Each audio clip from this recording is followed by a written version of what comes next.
Welcome to the future of education. And now, here's your host, Michael Horn.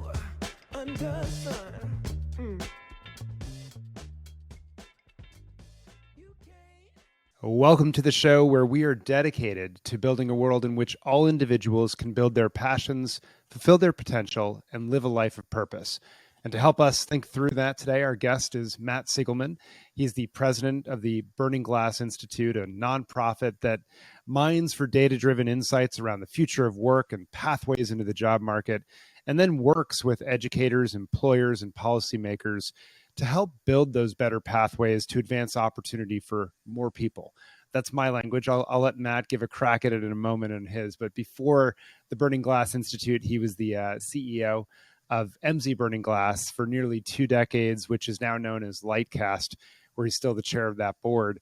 And he really helped pioneer this notion of data-driven labor market insights. So Matt, welcome to the future of education. It's great to see you. We've been threatening to do this for a while. I'm glad we're finally getting to do it. Well, very much likewise, Michael. Thanks so much for having me. Yeah, you bet. So 4 parts of the show. We're going to start with our morning warm-up, go into work time, a specials, and closing time. And in our morning warm-up, sort of our lightning round, if you will, I want folks to get to know you and your work better, because you and I anticipate doing this on a more regular basis. So first, give us a little bit more about the fundamental work that the Burning Glass Institute does and your raison d'etre, right? Why do you exist? So the Burning Glass Institute is a fully independent nonprofit that advances data-driven research and experimentation at the intersection of the future of work and the future of learning. As you mentioned a few minutes ago, I spent most of my career building what's today Lightcast. Terribly proud of its breakthrough innovation of bringing really robust and granular and timely data to understanding the supply and demand of skills in the market today. The Burning Glass Institute builds on novel data sources like Lightcast and a number of others to be able to answer the question of how do we take these kinds of data sets and drive fundamental transformation. We know that the world the world of work that we live in is one that still is rife with inefficiencies, with inequities. And the question is, how do we bridge those gaps? So we've been doing a ton of work recently, for example, looking at worker mobility. This past fall, together with support of the Schultz Family Foundation and in partnership with Joe Fuller at Harvard Business School, we released what we call our American Opportunity Index, which is our first foray into saying, hey, look, how do we evaluate worker outcomes in a truly quantitative way? How do we, in specifically what that was doing was measuring the Fortune 250 based upon the level of opportunity that they create for workers. At a broader level, though, what we were doing was creating a methodology for evaluating mobility. And it's something that we've more recently been applying to understanding the trajectories of learners after they complete programs of study. As you know, there's a lot of work that's out there trying to figure out how do we make sure everyone completes a degree, but how do we make sure that degree actually bears out over time? And so some of those same metrics that we use in the Opportunity Index to study worker mobility are proving to be terribly relevant in measuring learner mobility as well. Yeah, it's just fascinating the amount of work that you're doing in these areas and focusing on the real question, which is the ultimate value, not just did we print a card that says you graduated, which is the easy part, I like to think. You did a bunch of reports recently that I think ranked schools in an incredibly novel way, at least as far as I can tell. You basically looked at the careers themselves and asked which undergrad institutions were the best at not just placing students in those careers, but helping them earn high salaries in those careers. I think the areas were data science, consulting, law, finance. I'd love to know more about the research and the methodology behind that. Yeah, for sure. This is something that we undertook together with the Wall Street Journal. I'd first just point out, I don't believe that the world necessarily needs more college rankings. But I do believe that learners deserve transparency into how, again, into the kind of outcomes they can expect. Not every student going into school knows what she wants to do on the other side. I certainly didn't. But for those who do have an ambition, and I think that's increasingly important given the very high cost of college and the debt that students find themselves saddled with, how do you know which schools are going to place you furthest toward that ambition?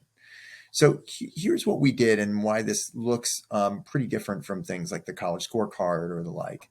Um, College scorecard says, okay, in a given major, for those not familiar with it, this is the U.S. Department of Education's effort to, and I think a very important effort to say, okay, what are the earnings of graduates in the first few years after graduation? It's limited to a few years. And it's really about looking at, it's about looking at majors and just saying, okay, where do people wind up? And so you wind up with a lot of this sort of calculus of, okay, well, if somebody goes on to become a social worker, not earning terribly much, but very well fulfilled, is that a poor outcome, right? But instead, what we looked at this from the other direction. We said, okay, if you want to become ultimately a software engineer, if you want to become a data scientist, if you want to become a management consultant, if you want to go into marketing, what are the schools that have been most successful at placing people into top paying roles within that career? And so we're looking both at the share of graduates from a given institution who go into that field, and then specific to the ranking itself, of those at the school who go into the field, what percentage of them are in top paying roles? And some of the kind of results are pretty surprising, right? So if you looked at the software engineering rankings, and again, you can see this in the Wall Street Journal. I think they're putting it all together. They launched it list by list, but I think Yeah, it was quite clever, the PR rollout. Actually, next week, I think they're then going to kind of take the second bite of the apple and launch a print feature, I think. But so stay tuned. I'll do my job and do a little bit of advertising here. But one of the things you would find if you look at the software engineering ranking, look, there's a bunch of schools in there that, look, there's no surprise that MIT and Caltech and Stanford and are top at sending, or some of the top schools, I don't remember the exact order, at sending kids on to software careers and that pay well over a span of 10 years. But we found a number of small liberal arts schools, even ones that don't have engineering programs. I'm pretty sure don't have computer science departments. Schools like Mount Holyoke, which do very well. And I think it speaks both to the nature of software development and how it's changing, and probably will change even more in an era of generative AI. But it also speaks to what's the broader set of tools that somebody needs in order to be successful in a career. Super interesting, because I think what you're starting to show is I know you've done a lot of research on the importance of major and where it helps and so forth. We'll get to that actually maybe toward the end a little bit, but I will note that major is not always predictive of what you want to do. And so I think you're starting to point to the nature of this diffuse set of skills that go beyond the narrow technical skill, but also the social capital that accrues in a lot of these places and giving guidance. I suspect as we move into the work time, everyone's going to want to know a few of the top performers at these rankings. So can you just tease a little bit in different disciplines? Because what's interesting, again, just to say this, like you did law, for example, but this isn't the top law schools. It's the top undergrads that send students. So interesting. So first of all, by the way, one thing I should point out is how much it matters. So, and again, I don't have the rankings in front of me right now, but if I'm remembering correctly, the top earning, the schools that had the most students graduate and ultimately go on to top paying law careers, their students were making about $50,000 a year more than graduates of median performing schools who went into the law. So you put that across a 30-year career, right? That's a $1.5 million difference in pay. One of the things that was really interesting in law, as an example, is that there was again, no surprise that going to Harvard is a great choice. I think we found was that first of all, there's very often a geographic effect in fields like the law, certainly in marketing.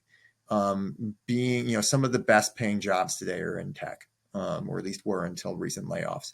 And tech is sort of this black hole that's swallowing a lot of talent, a lot of graduates. And so being in California, for example, a big leg up if you're going into finance, being around New York, has a lot of the same kind of ecosystem effects. Some of Baruch, for example, one of the CUNY schools, which is part of the city university system of New York, right? It's not one of the most selective schools out there, and yet was far better performing in terms of what we call the school effect, the wage effect associated with going to school, than many other schools that are considered far more elite. And I think it reflects the fact that, okay, well, if you're at Baruch, you're going to wind up doing an internship in the finance industry in New York on Wall Street, and you're going to be very well positioned. One other thing which I found striking is this, and this was disappointing. We found that for the most part, when we looked at sort of the 20 performers overall in each field, very few of them were public. So much so that when we turned the list over to the Wall Street Journal, we said, hey, look, we're giving you both we're actually going to split this into a private list and a public list, because otherwise you actually don't wind up seeing more than Berkeley or one or two others in most lists. And I think that speaks to, both some of the continued equity challenges that we have in our higher education system. It also speaks to the problems of getting lost in scale. If you're at and you're talking about the methodology, I hope I'm not getting too far into the weeds here, right? But if you're in a really big school, they may be delivering lots of people into great careers, but there's only so many jobs at Goldman Sachs. If you're going to finance, there's only so many jobs at Cravath if you're going into the law. And so, there's just a lot of graduates from the University of Michigan, or wherever it may be. And so part of what we saw there was also, kind of where you have the best chance of getting seen. It's super interesting because in essence, you're saying if Mount Holyoke, small class, right, sends X number into computer science, software engineering jobs, whatever it might be, they're all doing pretty well, maybe, right? 100% of them are hitting it out of the park. Michigan may send a bunch of kids to those jobs that do even better, but they're also sending a bunch who are maybe going into that career pathway and not doing it as well. So the law of averages sort of hurts them in these sorts of rankings. I think there's also a social capital question here as well, right? So again, if you're in just that great big melting pot, harder to get the signals, harder to get the help, and to get the concentrated attention. I think there's also what economists would call a positive selection effect, right? So most Mount Holyoke grads don't go into software engineering. The ones who do, one has to imagine, really are special people and who are really determined to be successful in that field. Yeah. And so that may also explain some of the difference. That's really interesting. So the Wall Street Journal, obviously, when it came out, they publicized who got on top of the rankings. Those were the headlines for the private and public institutions. But I'm sort of curious about the flip side of it, the institutions that maybe fail to make the grade, if you will. And maybe the way to ask this is more like, what insights could I harvest from this if I'm a prospective student to avoid making a mistake if I'm set on a particular career path? So, look, in terms of the, this body of research, we didn't do tons to mine the bottom of the list. I think, and that's partly practical because there's a lot of schools that Right. You underperform could for their go down graduates. forever. Yeah. I think this is and this is something which with Jeff Silingo and I recently looked at. You mentioned that paper, and I think probably worth bringing to bear here. The success of graduates is defined at a three-way intersection between the program of study, your major, the school you go to, and the skills you acquire. So there is a big difference in any program of study between whether you're at a highly selective institution or a non-selective institution. There's also a big difference between what program of study you're in. Look, let's call out what I think we all intuitively know, but which was, I think, a really remarkable finding, just to see nonetheless. When we looked at that sort of intersection of programs of study and institutional selectivity, you would rather be a tech or engineering major at a totally non-selective institution, at a regional public or four-year community college or what have you, than be pretty much any other major at the most selective institutions. And so I think that sort of speaks to some of the decision landscape that people have to make. One of the, we tend to focus on rankings at the institutional level. And we focus not enough at the program of study level. And again, some of that's natural because people don't necessarily know what they want to do. And there's this idol that we have of college as this, kind of wonderful sorting hat, if you will, where, we kind of come out knowing what we want to do. It's a very expensive sorting hat. And the stakes are very high. And so if you don't know where you want to go, what you want to do, you can wind up making some serious mistakes. Now, it's interesting because this often gets cast as a debate between the STEM fields and the humanities. And indeed, there's been a significant flight out of the humanities. Yeah, numbers have declined dramatically. It's been a huge decline. But actually, where we see the biggest levels of underperformance are, for the most part, less the humanities, though certainly most STEM fields outperform most liberal arts fields. Not always, by the way. If you're going to be a life science major and not go into graduate school, that's a mistake. But what kind of job do you get as a bio major who doesn't go to get a nursing degree or a medical degree, or a PhD or something like that? But most of the worst offenders are the kinds of programs that sound nominally practical, but which actually have either low demand or very little of the demand is for jobs that demand a degree. And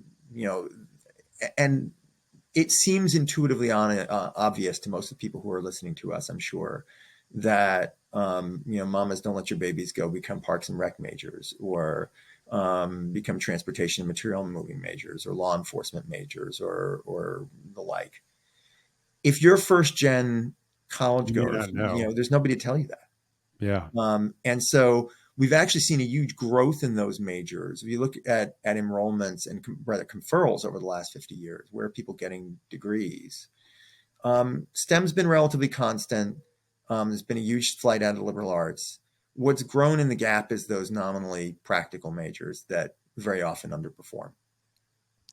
It's interesting because you anticipated where I wanted to go, which, as we move into the special section, is enlarging this with that research you did with Jeff. And you've just sort of alluded to it, right? That there's these bachelor's degree pathways that don't actually pay off in the same way that the bachelor's degree does on average. And I guess what was interesting to me was the first part of what you just said is that these technical sounding, very vocation clear, right, pathways that don't pay off, should avoid those if you're paying a lot, I guess, on the sticker price is the lesson. But then you also found that there's certain pathways that are non-degreed in nature that actually pay off better than some of those bachelor degree pathways you just mentioned. So what were some of those non-degree pathways that maybe people ought to be thinking about or considering? So I will break this down into two parts. One is the non-degree pathways, but part of it is also kind of how do we create a more hybridized version of that? And what are I mentioned there's a sort of three-way intersection here between programs of study and institutions, but the third leg of that stool is the skills you acquire. And what we found was that in any given program of study, there are sets of skills that you can learn that significantly differentiate students, that significantly change your prospects of success. A public administration major who is able to learn public investment skills is making almost a quarter more than other public administration majors. Wow. Remember, I was telling you about how there's a lot of life science majors who underperform certainly other STEM majors and in many cases many humanities or social science majors. Well, a life science major who develops clinical research experience is making 60% more than other life science majors, right? So it's really about not necessarily the baby with the bathwater. It's also for learners. It's not about, oops, I made this terrible mistake and now I'm doomed. But it's how do we make sure that learners have the information they need to know what they can do to make sure that they're maxing out their chances of success. So that goes where I want to go, which is sort of the implications for this body of work. And I'm going to call it that because it's obviously lots of little strands that are significant each into their own, but then together start to paint a very interesting picture about the landscape of pathways into the work and so forth. And so I'm just sort of curious at a macro level, what are things that we ought to be doing in your judgment to help empower learners to make investments and choices, and I'm going to phrase it this way, in line with the progress that they're seeking, and what are we learning about like how to help them discern what is and isn't a good investment along that path that they've chosen? So there's a couple of things that we've been working on here. First, I think is just providing the insight about how different skills work, and different skills work in different ways, right? So some skills are important because they're core to a discipline. Some skills are foundational. They aren't actually the skills of that job, but you kind of need to know them. And we often forget those. So, for example, if you want to be a graphic designer, graphic designers are doing project-based work, and so they often need project management skills. They often need budgeting skills, but no one teaches you that as a graphic designer in graphic design school. But at the same time, there's sets of skills that are transformational to a role, that are fast growing within it, that drive significant premiums. And how do we identify those as well? So that's the first thing I'd say there. We recently worked with Coursera to develop a framework to help both companies and learners make better optimized decisions about what skills to learn. Now, optimize is a funny kind of wonky sounding word, right? You just think, hey, how to make better decisions. But I think the optimization thing which implies a set of choices around different priorities, is really important to it. Because, we looked at 3 dimensions, which sound really easy. And by the way, like huge loss of blood and whatever associated with producing them. But right, one is how much of an earnings boost does a skill give you? How much value does it give you in the market? A second is how long does it take to learn? And third is how long does it last? How durable is that skill? Mm-hmm. And I remember first sharing it with some folks, and they're saying, okay, great. What are those skills? What do you mean, what skills? Well, the skills that are really quick to learn, that last a long time, and give you this huge lift in your career. It's like, guys, there's no free lunch. There's precisely zero skills that match all of those criteria, right? But how do you decide which ones are worth the slog, which ones give you the quick hit? Those are decision spaces that you want to help people sort of make. And so part of it is this: how do we then, and I think this is where you're getting to, it's a question of how do we create the structures and the transparency, structures of how people can acquire these skills on the fly, because the once and done model, as I know you agree, no longer works. We did some work last year together with the Boston Consulting Group. We found that the average U.S. job seen 37% of its skills replaced in the last 5 years, which is like an astounding pace of change, right? Like, think of it as the average curriculum changed 37% in the last 5 years. Well, like, of course not. Accreditors won't allow it, right? So in that kind of context, everyone needs to acquire new skills. How do we construct a mechanism for people to be able to do that? Similarly, how do we enable people to stair step their way toward economic mobility? Most people don't leap tall buildings in a single bound, right? And go, like, there's wonderful programs. Atomic habits, right? To do one thing and then build. Yeah, exactly. Right. So, I think there's, we need to rethink our community college system, because it is the natural infrastructure for people to be able to learn new skills on the fly. But right now it's very oriented toward degree transfer, which so often doesn't work. Right. Something like 80% of enrollments in community colleges are around people expecting to get a 4-year degree, and according to the National Student Clearinghouse, only about 13% ever do. But this is also about how do we give people transparency? And Michael, this is why I'm so proud of the work that we're just kicking off together. Around short-term credential transparency.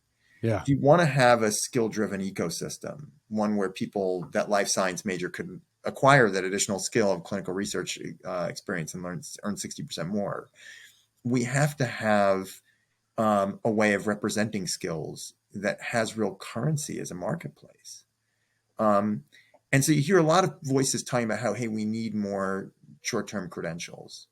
Actually, that's exactly not the problem. Exactly the opposite problem from what we have.